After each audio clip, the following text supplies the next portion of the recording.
if the only image that people see of young black men are the images on TV of them in handcuffs, wilding out in the street, acting irresponsibly, and then the news report comes on and says 50% of black men in New York City are unemployed, and then the next statistic is something like 60% of black boys drop out of high school, and there's never a report that says, well, if 60% drop out, 40% don't. Right? That means 40% graduate. Why don't we focus on those boys for a minute and talk about what works, what's happening in their lives that's making it possible for them to succeed? I mean, I teach at the community college level. I am teaching a 300 level literature class, a senior level literature class, and this is the first time ever I've had a class that's majority male. Black men. I have a class that is 3/4 black men, and they're studying literature, and it's novels about slavery. I mean, it absolutely blows my mind. And I asked them the other day, I said, have you ever had an English class that was majority black? And they were like, no, like it's just incredible. So I'm like, where are the stories about those young men? I had a young man in my class last semester who said he'd never finished a book before. And this is a young man who admittedly, he was taking my Black Women in the Americas class. And when I asked them at the start of the semester why they were taking the class, he said to meet females. Okay, so he was honest. That's why he was there. But, at the end of the semester, he sent me an email and he said, Professor, this is the first class where I've ever finished a book. And what I realized from this class is that I actually like reading. And on the one hand, I was like, yoo-hoo, like really excited. Mission accomplished. And I said, here are some books, I sent him a reading list. And then I thought, how could he get to be 21 years old and never have finished a book? And that's entirely, in my mind, that's entirely about the curriculum in the public school system and what he's being offered in terms of, literature, that he is being assigned books that he doesn't like. And so he starts to think that because he doesn't like those books, he doesn't like reading. He's not a reader. And that same young man just emailed me last week to say he's been writing. And could he send me some of the things he's been writing? And I just think that's how it happens. Like you ignite that spark, right? You get them interested in narrative and in stories. And think about that. He was reading stories about women. The class was on Black women in the Americas. So we read The Color Purple and Purple Hibiscus and Breath Eyes Memory. He read those books and it resonated with him, and he recognized the importance of voice. He wants to continue reading, and now he realizes he has stories to tell. A lot of our young people, they see themselves as being intelligent and capable and beautiful and responsible, and then they look for those images of themselves and they don't always find them. And I think the dominant culture also is being deprived of those images.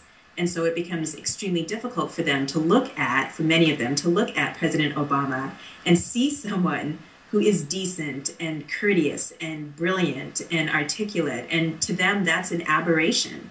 But to so many of us, that's not an aberration. He's just like so many of the men in our own families.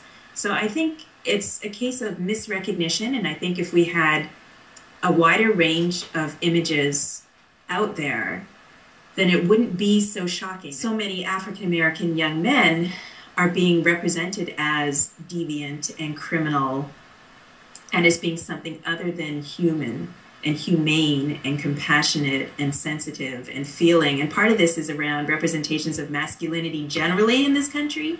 I think generally men don't get a lot of options when it comes to representation, but Black men in particular, and hip-hop culture seems to outsiders to glorify, that kind of hyper-masculine thug, gangster, whatever.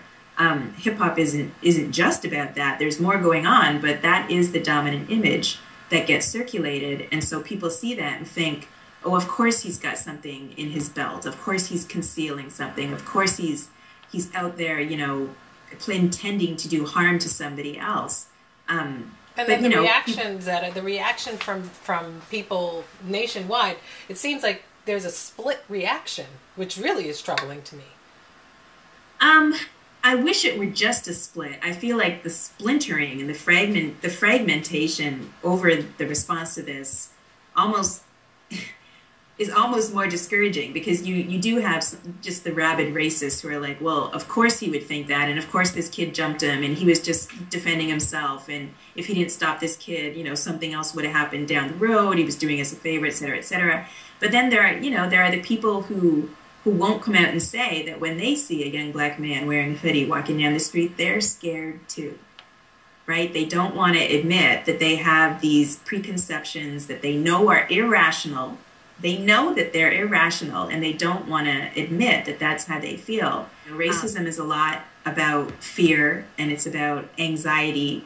And if we can't actually talk about our fear and anxiety, then what ends up coming out is simply rage, and it's misdirected. And I think some people are afraid of indicting George Zimmerman because they don't want to indict themselves. And people cling to the stereotype. They think they have evidence because of the incarceration rates for young black men, but they don't want to question the criminal justice system and the inequities that lead to a disproportionate incarceration rate for young black men. So it's a really complicated and disheartening issue, but at least in the United States, you know, when something like this happens, there is a dialogue. And I have to say that I come from a country, you know, where I feel like issues of race aren't discussed as openly. So I'm frustrated and I'm weary on the one hand, but on the other hand, it's encouraging to see so many people mobilizing, so many people rallying, and just being willing to talk about their anxiety, and for a lot of people in the black community, you know, their pain. It hurts. It hurts that these things can happen and that we have to go to these lengths in order to make the criminal justice system work for us in 2012. It's a sad story. Will it be a part of history? Will it be a part of the history books? Do you think in 20 years, when we look back on this, that there was a change in any way? Well, it certainly is in keeping. There was just a post on the New York Times website today about the caste system in the United States and how Florida has a long-standing history of disregarding the rights of its African-American citizens. And of course, there is Rosewood, and there were other massacres. And there are shifting demographics in Florida. You have an increasing Latino population, and you have an aging white population. And, you know, when people see change coming, and they do see change coming, that creates anxiety, and that means tensions rise. I think the best indicator of whether or not we'll be talking about Trayvon Martin's case in 20 years is going to be whether or not public pressure leads to an arrest in this case. I think the pressure is going to continue until the state takes some action. I think the fact that the federal government is providing some type of pressure and cooperating with the investigation means that the state of Florida is going to have to do something. It's an election year. I can't imagine that that's going to allow this to be swept under the carpet in a way that it often is for other victims at other times of the year. So I think 20 years from now, hopefully what we'll be able to say is that the unfortunate case of the murder of Trayvon Martin led to a reconsideration of the Stand Your Ground legislation, because it was already problematic and there had already been other victims. And now that we have the international spotlight really focused on this case, I'm hoping that at least people will reconsider what it means to have a law that says you can simply shoot people if you feel threatened.